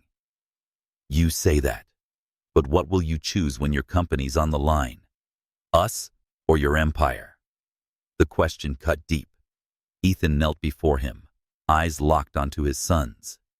I choose you and your mother. I made the wrong choice once. I won't do it again. Maya placed a hand on Jordan's shoulder, pulling him back gently. That's enough, Jordan, she said, her voice calm but firm. She turned to Abigail. You said you want to make things right. How? Abigail entered her purse and placed a small USB drive on the table. This contains emails between Nathan and Edward. They plan to leak Maya's story, details on how they intend to sway the board. I got it from Edward's computer. I'm willing to testify, if needed, to protect your family. Ethan took the USB, and relief and resolve flooded him. Thank you, Abigail, he said. But why now? Why go against your husband? Abigail offered a sad smile. Because I've been silent for too long, and because my daughter Lily told me about Zoe. She said Zoe was kind, and she wants to help. I don't like Lily growing up in a world ruled by men like Edward. Maya studied her for a long moment. Her expression softened. Thank you, she said quietly. But trust takes time. My children come first. Abigail nodded. I understand, and I'll prove myself through action. She rose to leave. Ethan, the board meets next week. Nathan and Edward will strike. Be ready. Once Abigail was gone, Maya sat down, burying her face in her hands. Ethan sat beside her, wanting to comfort her, but unsure if he had the right. Maya, he said softly, we'll get through this, together. Maya lifted her head, eyes fierce. Not we, Ethan. I'm doing this for the children. If you want to be part of this family, prove it. Not with words, with action. Ethan nodded, heart heavy. Jordan lingered near the doorway, his eyes still guarded, but something had shifted. A small flicker of change, as if Ethan's words had finally cracked the wall. In the next room, Zoe, Caleb, and Noah sat together. Zoe was telling them about Lily, with a shy smile. She was nice, Zoe said. She told me I shouldn't be ashamed of my old shoes. Maya smiled and hugged her daughter. You never need to be ashamed, she said. You're Zoe, and that's more than enough. Outside, the rain had stopped, but a far greater storm was brewing inside the mansion. Ethan held the USB drive, knowing the fight ahead wouldn't be easy. But he wasn't just fighting for his company and family this time. A family he vowed never to lose again. Noon, sunlight filtered through the tall windows of Brentwood Academy, casting golden streaks across the marble hallway. The low murmur of students echoed like a tide that never stopped. Jordan, Caleb, Noah, and Zoe sat in the cafeteria, trying to focus on lunch, but curious glances and whispering from nearby tables made their shoulders tense. The Manhattan Times article, which labeled Maya Thompson a gold digger and questioned the legitimacy of the 4 children, was still the hot topic. Jordan clenched his fists, eyes scanning the cafeteria like a hawk, ready to defend his siblings if anyone crossed the line. Sitting beside Noah, Zoe lowered her head, biting her lip to hold back tears. They're still talking about Mom, she whispered, voice trembling. Someone in class asked if she paid to get me in here. Noah placed a gentle hand on her shoulder, his gaze soft but troubled. Please don't listen to them, Zoe. They're just jealous. Caleb, ever the calm one, pushed his tray aside. But it's not stopping, he said quietly. Jordan, have you heard anything from Mom? What is Mr. Caldwell doing to prevent this? Jordan's jaw tightened, anger flickering in his eyes. He said he'd handle it. But I don't trust him. People like him only know how to make promises. He stood up to leave, but just then, a group of students passed by, led by Chloe, the same girl who had mocked Zoe earlier. Chloe smirked and held up her phone. Hey, Grace and crew, check this out. New headline. Billionaire Caldwell duped by fake birth certificates. Jordan stepped forward, fists clenched, but a sharp voice cut through the air before he could respond. Enough, Chloe! Lily Sterling, daughter of Edward Sterling, strode into the scene with unwavering resolve in her eyes. You think sharing trash like that makes you cool? Leave them alone. She snatched Chloe's phone and deleted the post in front of everyone in the cafeteria. Chloe's face flushed red. She muttered something and stormed off. Lily turned to Zoe with a small smile. I caught Chloe and her friends on video saying all that garbage. I posted it on the school's social media. Now everyone knows who the real bullies are. Zoe looked up, her eyes lighting with hope. Thank you, Lily, she said in a quiet, sincere voice. Jordan eyed Lily cautiously but nodded. Nice work, but I won't be so polite if they come after Zoe again. Lily smirked, unbothered. I've got your back. Nobody messes with my friends. Zoe blushed, smiling for the first time since starting at Brentwood. But peace didn't last long. A teacher appeared at the entrance, stern-faced. Jordan, Caleb, Noah, Zoe, come to the principal's office. Now. The four siblings exchanged glances. Zoe's heart pounded. Jordan stood tall, leading the way, voice steady. Let's go. In the principal's office, Mrs. Langley held a stack of documents behind her desk. Maya was already there, her face tense, eyes sharp. Ethan entered moments later, his expression firm. What's going on? He asked, voice low but commanding. Mrs. Langley slid the documents forward. We received an anonymous email containing documents claiming the children's birth certificates are fraudulent. It's a serious matter that requires investigation. Maya shot to her feet, voice shaking with fury. Fraudulent? Are you serious? My children are real, and no one has the right to question that. She turned to Ethan. This is him. Nathan? Ethan gripped Maya's hand tightly, fire in his eyes. I don't know yet, but I'll find out. He turned to Mrs. Langley. These documents are fake. If you or anyone else dares to insult my family again, I will sue this school into the ground. Mrs. Langley paled and took a step back. Mr. Caldwell, I'm simply following protocol. We meant no disrespect. Jordan stepped forward, voice like ice. They called my mom a fraud. They bullied Zoe and made her cry. You talk about protocols, but you never protected us. Zoe, standing behind them, suddenly found her voice.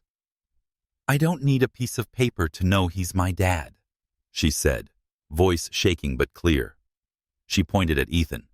He looks like me, like Jordan, Caleb, and Noah. Look at our eyes. What more do you need? Ethan knelt and hugged her, heart aching with pride and pain.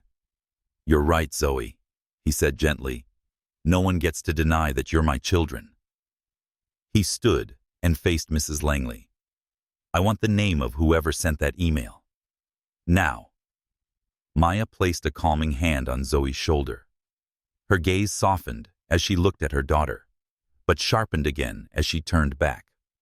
My kids shouldn't have to endure this. If this school can't protect them, I'll take them elsewhere. Mrs. Langley nodded, her voice hushed.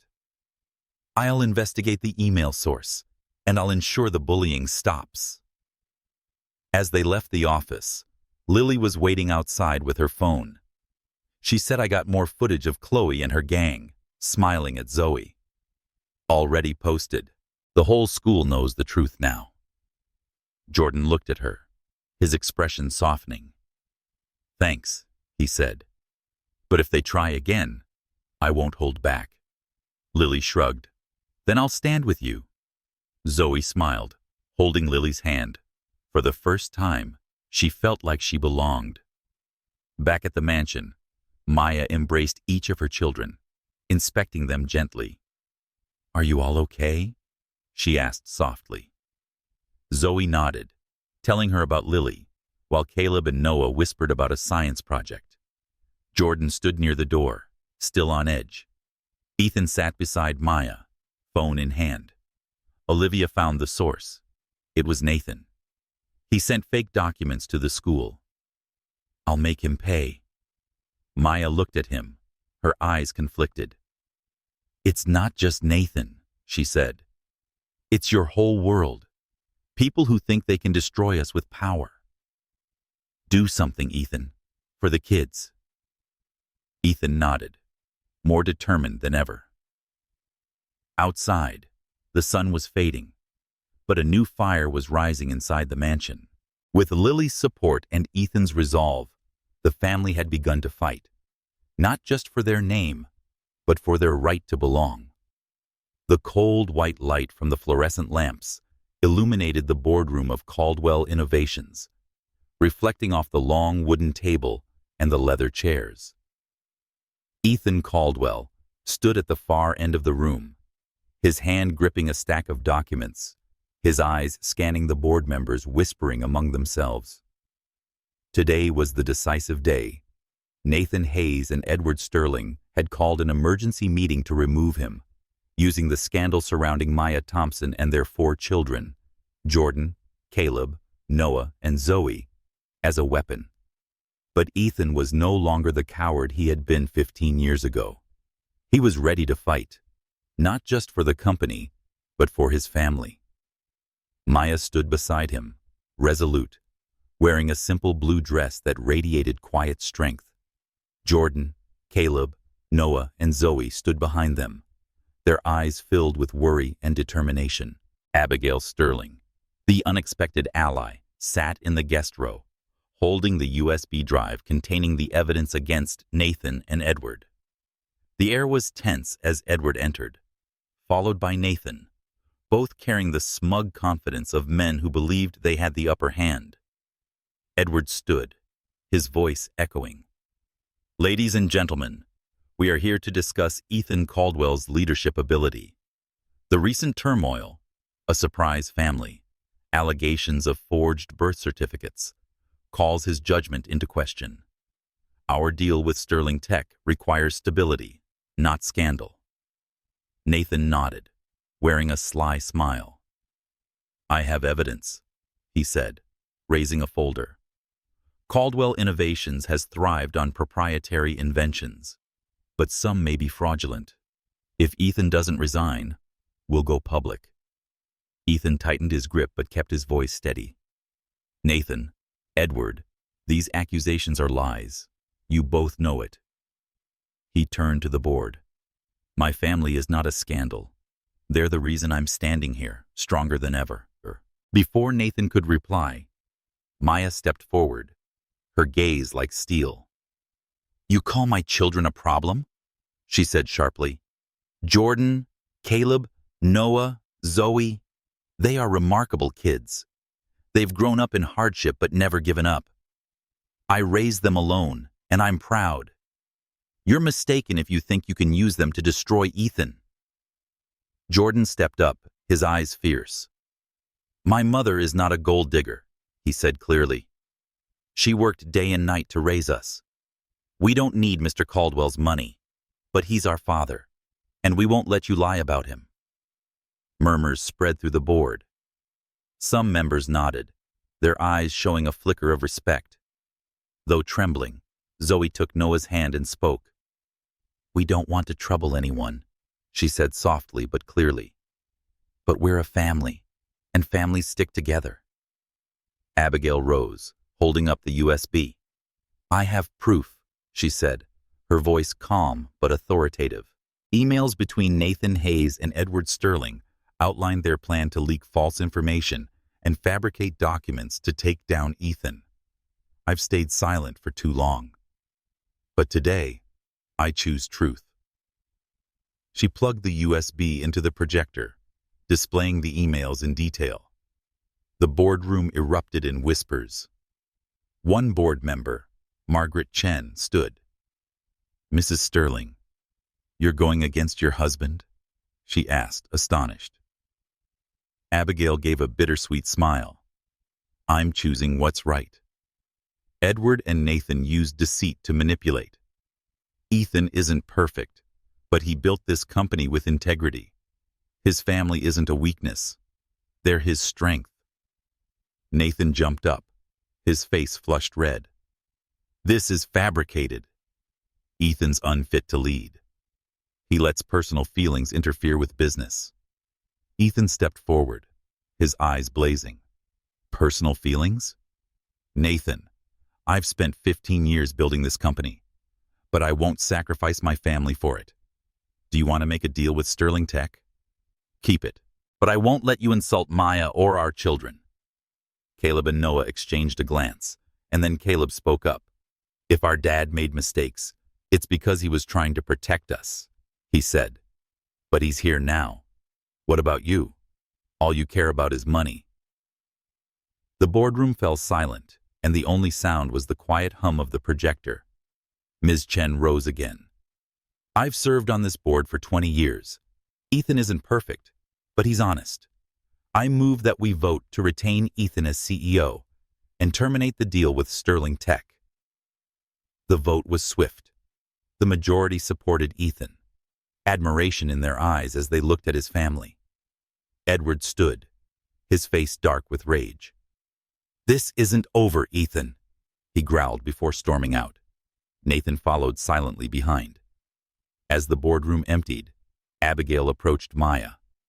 "Ms. Thompson, I'm sorry for what Edward did. I hope someday you can forgive me." Maya nodded, her expression softening. "Thank you for standing up for my children." Jordan looked at Ethan, his eyes still guarded but showing a trace of respect. "You pulled it off this time," he said quietly. "But don't let my mom get hurt again." Ethan nodded, wrapping his arms around Zoe and turning to Maya. "I won't," he said. "Thank you, Maya. Thank you, all of you." Outside, the clouds parted, sunlight pouring through the windows and shining on the family, standing together. They had won this battle. But Ethan knew Nathan and Edward wouldn't stop. Yet with Maya, the children, and Abigail by his side, he was ready to face whatever came next. Morning light slipped through the silk curtains of the Upper East Side mansion, casting a soft glow on the dining table where the Caldwell family gathered. After the victory at the board meeting, the atmosphere in the house was lighter, though a faint tension still lingered. Ethan Caldwell sat at the head of the table, his eyes sweeping over Maya Thompson and the 4 children, Jordan, Caleb, Noah, and Zoe, enjoying toast and scrambled eggs prepared by Mrs. Harper. Zoe giggled as Caleb teased Noah about spilling syrup, but Jordan remained silent, his eyes alert, as if sensing danger still lurked. Ethan held his coffee cup, trying to mask his unease. Winning against Nathan Hayes and Edward Sterling at the board was a significant step, but he knew Edward wouldn't give up easily. When Mrs. Harper entered with a large envelope, her voice trembled slightly. "Mr. Caldwell, a courier, left this, but there is no return address." Ethan opened the envelope, his hands freezing, as he saw a handwritten letter that looked precisely like Maya's handwriting. The message was brief, but hit like a punch. "Ethan, I must tell the truth. The children are not yours. I'm sorry." Attached was a printed note. Resign as CEO within 24 hours, or this letter goes to the press, ES. Blood rushed to Ethan's head, but reason quickly kicked in. Something wasn't right. Maya noticed his expression and stood up. "Ethan, what is it?" she asked, her voice tense. He handed her the letter, eyes clouded with suspicion. Maya skimmed it, her face draining of color before letting out a bitter laugh. "He thinks I'm dumb enough to fall for this?" she said, her voice shaking with fury. "This is fake, Ethan. I never wrote this. Look at our children. Jordan, Caleb, Noah, Zoe. Who could fake their faces?" Before Ethan could respond, Zoe came running in from the living room, phone in hand, her voice urgent. "Dad, there's something wrong with my phone," she said, holding the screen up. It opened apps by itself, and I saw a weird symbol. I checked. It looks like spyware. Jordan jumped to his feet, eyes sharp. "Spyware? Someone's tracking us?" He grabbed Zoe's phone and flipped through the settings quickly. "She's right. There's a hidden app. Dad, who did this?" Ethan glanced from the letter to Zoe's phone, and the pieces began to fall into place. "Edward," he said, his voice low and firm. "He's playing dirty." He turned to Maya. "I don't believe this letter, Maya. But we need to prove it's fake before Edward makes it public."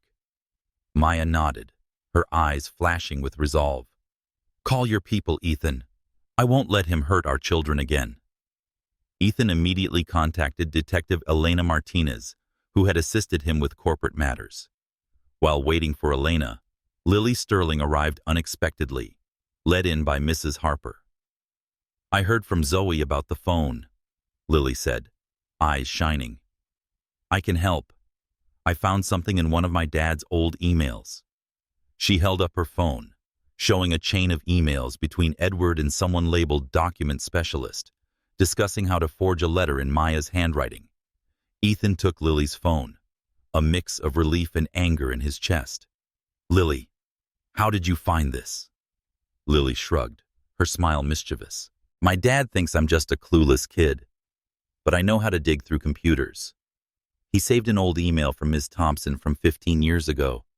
That's what they used to copy her handwriting." Maya looked at Lily, her expression softening. "Thank you, Lily," she said. "You're a true friend to Zoe." Zoe blushed and squeezed Lily's hand. She whispered, "Telling you she's fantastic," making Caleb and Noah chuckle. Jordan, still wary, gave Lily a nod. "Good job," he said. "But what do we do about the letter?" Elena Martinez arrived shortly after, bringing a tech specialist with her. She inspected Zoe's phone and confirmed spyware had been installed remotely, possibly linked to Nathan or Edward. The specialist analyzed the letter using UV light to test the ink. "Very sophisticated," he said. "The paper is old, but the ink is new. It's a forgery. Well done, but fake." Ethan clenched his fist, turning to Maya. "We have enough evidence now," he said. "Lily's emails, Elena's analysis. I'll call a press conference. We're going public before Edward can strike." Maya nodded, but her eyes were still filled with concern. "Ethan, he won't stop. He wants to destroy us, not just you. The kids will be dragged into this." Jordan stepped forward, his gaze steady. "Mom, we're not afraid," he said. "If he wants to play dirty, we'll fight. We're a family, right?" Caleb and Noah nodded, and Zoe clung to her mother's hand. "I want people to know the truth," she said. "I don't want them lying about you anymore." Ethan looked at his children, a swell of pride in his chest. "All right," he said. "We face Edward together. Maya, are you with me?" Maya looked at her children, then at Ethan, her gaze softening.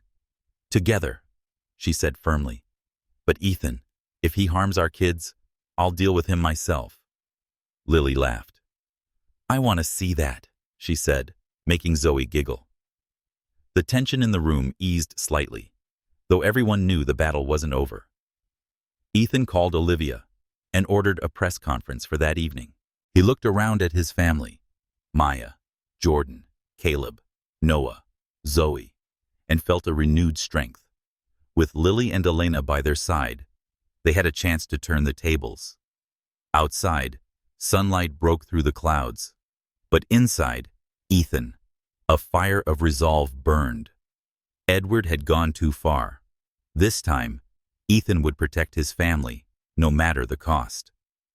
Blinding stage lights flooded the press conference room at Caldwell Innovations headquarters, bouncing off the glass walls and the rows packed with reporters. Ethan Caldwell stood at the podium, gripping the microphone tightly, his gaze steady, though tension lined his face. Beside him stood Maya Thompson, poised in a navy blue dress, and the 4 children, Jordan, Caleb, Noah, and Zoe, standing close, their eyes reflecting both worry and resolve. Wearing her mischievous smile, Lily Sterling stood near Zoe, holding the phone that contained vital evidence. Detective Elena Martinez waited quietly in the corner, ready to back them up. Today, they would expose Edward Sterling's scheme and defend the family's name. Ethan took a deep breath, his voice clear and firm. "Thank you for being here. Today I want to clarify the false accusations made about my family. Maya and my children, Jordan, Caleb, Noah, Zoe, are not a scandal. They are my family, and I'm proud to stand beside them." The room stirred with whispers, cameras flashing. A reporter raised a hand. "Mr. Caldwell, there are rumors of forged birth certificates. How do you respond?" Before Ethan could answer, Maya stepped forward, her eyes sharp. "Those accusations are lies," she said firmly. "I raised these children independently, and no one has the right to question my love for them. The people behind this only want to destroy us, but they will not succeed." Jordan held his mother's hand, his voice strong. "My mom is the strongest person I know," he said.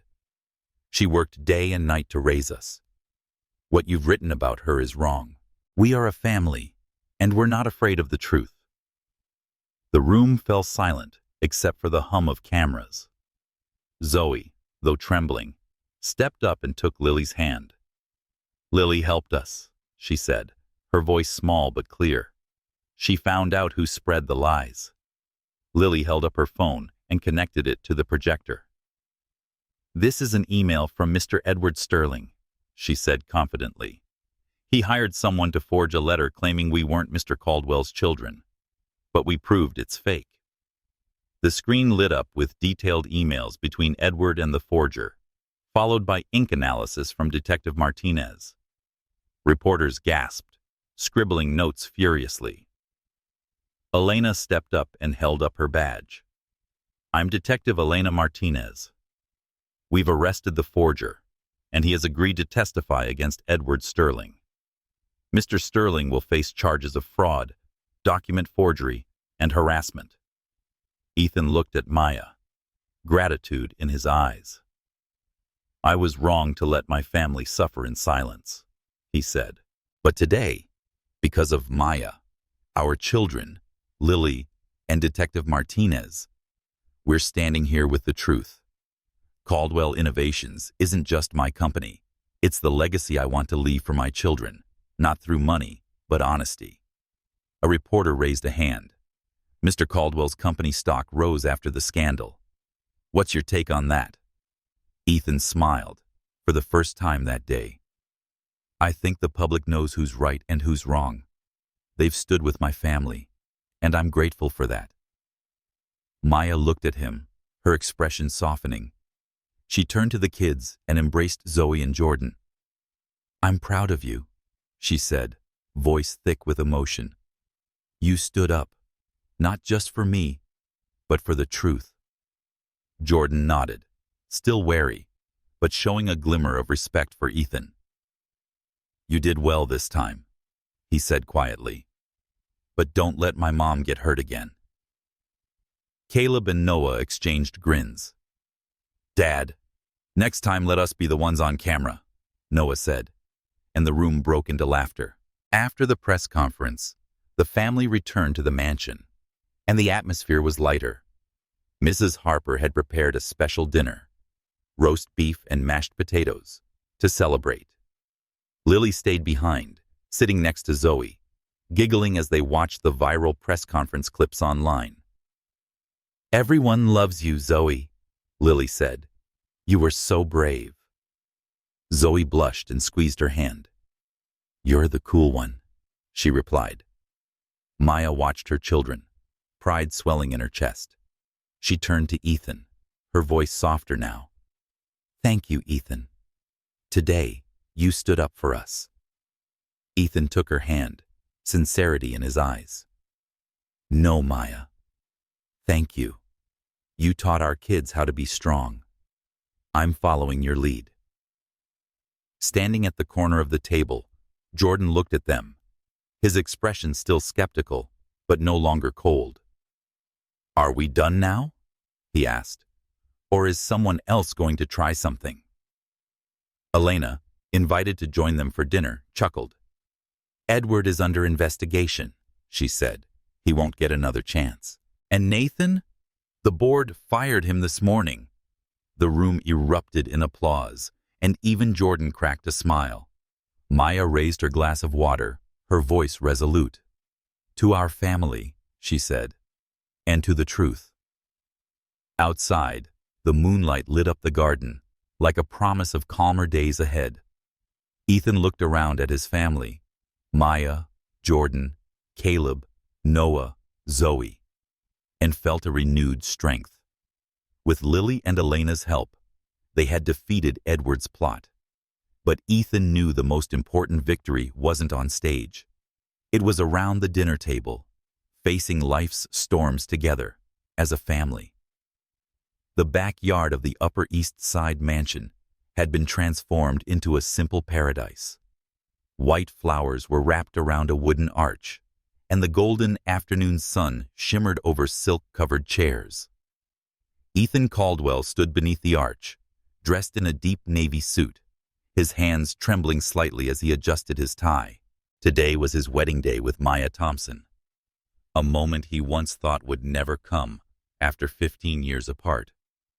Their 4 children, Jordan, Caleb, Noah, and Zoe, stood nearby, each with a special role. Jordan would walk Maya down the aisle. Zoe held the flower basket, and Caleb and Noah were in charge of the rings.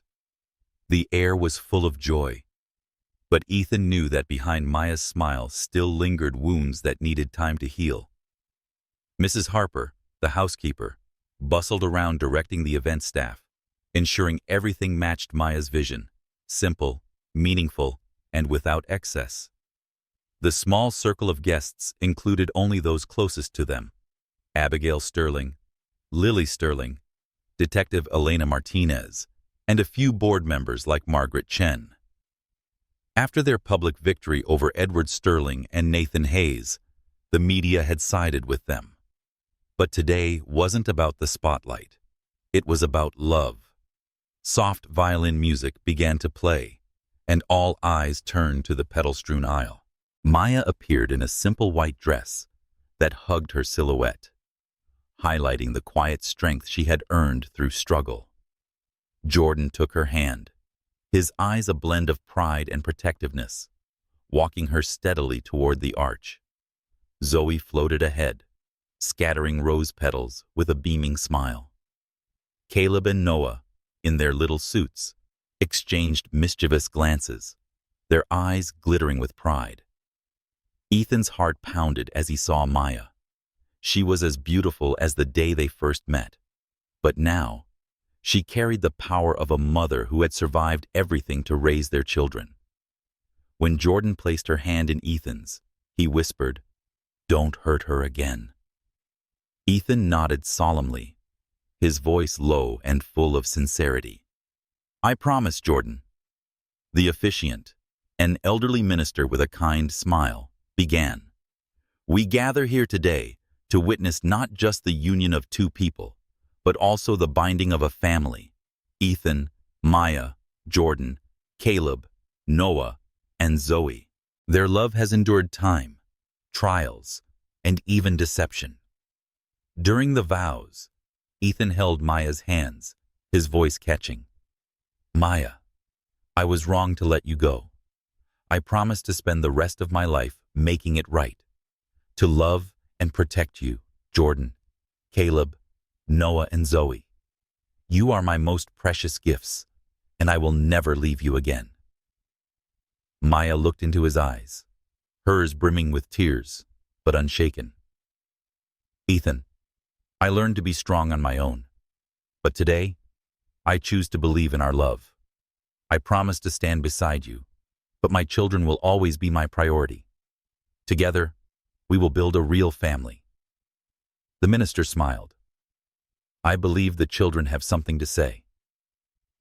Zoe stepped forward first, voice trembling but clear. "Mom always said family is the people who stay when things get hard. Dad, I used to be afraid you'd leave, but now I believe in you." Jordan followed, his voice firm. "I don't trust easily, but you fought for Mom. Please don't make me regret being here." Caleb and Noah chimed in together. "Dad, we want to do a science project with you. Just don't make Mom do all the housework, okay?" The crowd burst into laughter, easing the tension.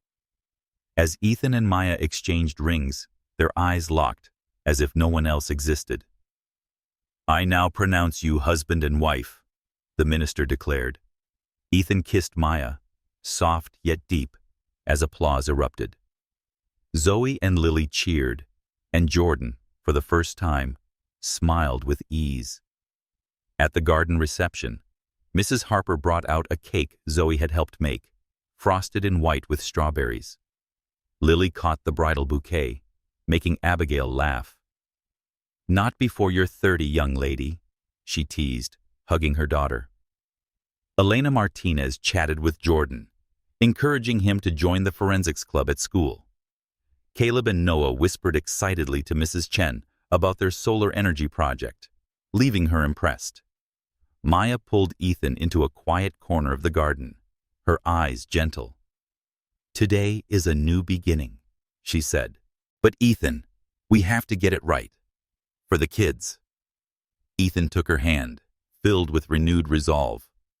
"I know, and I'll do everything to be worthy of you and them." He glanced toward the lawn, where Jordan, Caleb, Noah, and Zoe played with Lily. "They're my miracle, Maya." Lily ran over, pulling Zoe to dance. She declared, "I would be your maid of honor one day," making Zoe giggle. Jordan stood nearby, still watchful, but his rare smile hinted he was beginning to let his guard down. As the sun set and the moonlight bathed the garden in silver, Ethan wrapped his arms around Maya, feeling her warmth. He knew the past had been filled with pain, but they had found each other again. With their children beside them, they were ready to face anything as a true family. Moonlight spilled over the garden of the Upper East Side mansion, casting a soft silver glow on the flower beds. The Caldwell family sat together on a large blanket spread across the lawn, enjoying an outdoor dinner prepared by Mrs. Harper. Grilled chicken sandwiches, potato salad, and chilled lemonade. Ethan Caldwell sat beside Maya, his fingers gently intertwined with hers, soaking in the warmth of his newlywed wife. Jordan, Caleb, Noah, and Zoe lay sprawled across the blanket, laughing as they gazed at the starry sky. After so many storms, from a chance meeting in the rain to their victory over Nathan and Edward, this moment was a rare and precious gift, a real family, united and content.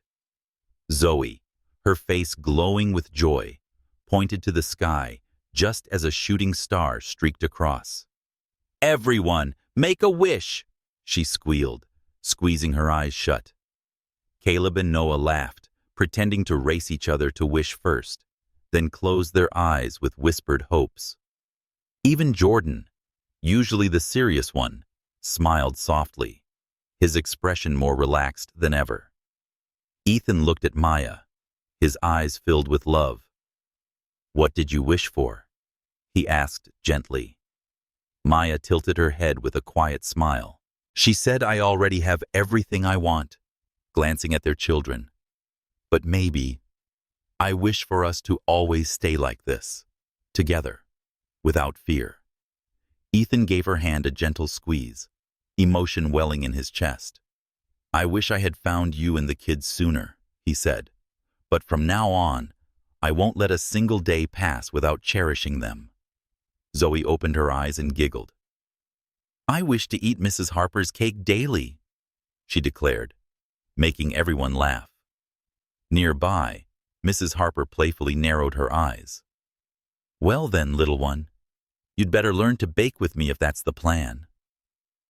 Jordan looked over at Ethan, his eyes still cautious, but now carrying a trace of acceptance. "I didn't wish for anything," he said quietly. "I want Mom and my siblings to be safe. You've done that, so far." Ethan nodded, understanding the weight behind Jordan's words. "I'll keep doing it, Jordan," he said. "That's a promise." Life had shifted since the wedding. With Ethan's support, Maya launched a nonprofit called The Open Door, dedicated to helping single mothers find employment and housing. Tirelessly, she hosted workshops at the community center, sharing her story to inspire others.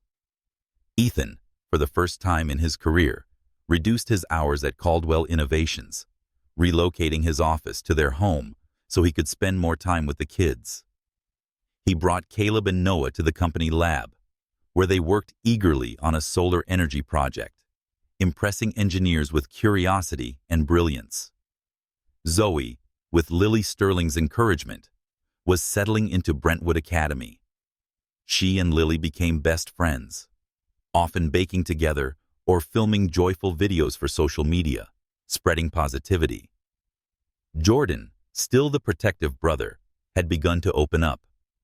He joined a forensics class recommended by Detective Elena Martinez, quietly nurturing his dream of becoming an investigator to protect people like his mother. One afternoon, Ethan and Maya sat in the garden watching the children play ball, and Ethan received an email from board member Margaret Chen. "Edward Sterling has officially withdrawn," she wrote. "He's no longer a threat. The company is stable, and stocks are rising. You did the right thing choosing your family, Ethan." Ethan handed the phone to Maya with a smile. "We made it," he said. "No more Nathan, no more Edward, just us." Maya nodded, her eyes gleaming. "We didn't just make it, Ethan. We rebuilt everything. But I'll still be watching you," she added, half joking. Ethan chuckled and pulled her into his arms. "I hope so," he said. "You're the one who keeps me grounded." From across the yard, Zoe came running with Lily in tow. "Mom! Dad! Look!" she shouted, holding up a drawing, a picture of 5 figures under a starry sky. "We made this at school. It's us." Maya embraced Zoe, her eyes misty. "It's beautiful, sweetheart," she whispered. Jordan, Caleb, and Noah gathered around to see. Jordan let a rare smile slip.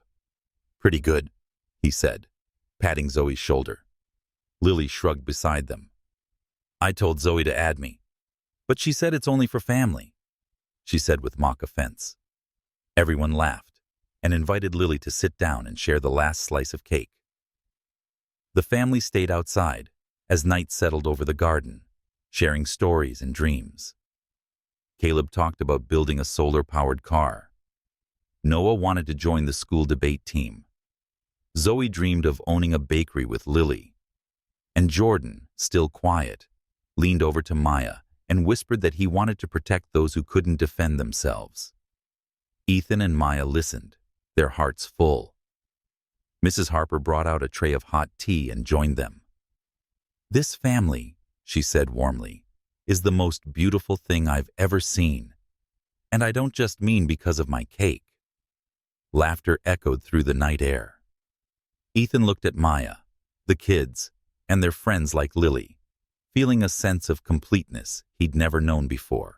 He once believed Caldwell Innovations was his empire, but now he understood. His true empire was this family: Maya, Jordan, Caleb, Noah, and Zoe, and the love that held them together. When another shooting star blazed across the sky, they all cried out together. "Make a wish!" Zoe yelled, and everyone closed their eyes. Ethan didn't need to wish. Everything he'd ever wanted was right here. Maya squeezed his hand, her eyes saying everything he needed to hear. They had found each other, and nothing would tear them apart again.